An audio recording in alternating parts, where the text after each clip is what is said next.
Okay, you're probably wondering if the Tylola shower water filter is worth it. This thing is awesome. It's a great value for the price, and it is worth it. It does work super well. It works really well both for cold and hot water, which is a great thing. This is chlorine-free water because it's filtering exceptionally well. This is going to be better for your skin and hair.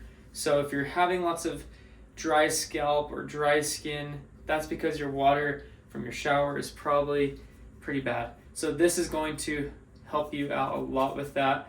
This is an SPA-like shower. Really, really nice. I love this color. It's really sleek looking. Here's how to open it up.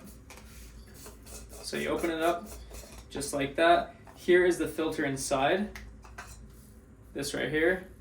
And it tells you which way to put it, inlet, outlet. So you're going to put it in just like that. And you can buy replacements, one of these.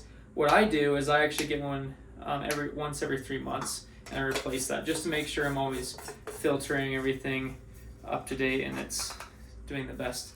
But all you have to do is put this up to your shower, screw that on. It comes with all of the plumber's tape that you need. Also some extra pieces here, so everything is nice and sealed tightly. We have some other pieces here. We have some of these, and it comes with instructions, so really easy to set up. So again, you just screw that in and then put the shower head on the other side, and it's just in between the shower head of where it's coming out of and where the water's coming in. And that's all it is. Super easy to do, and I do recommend this. It is great.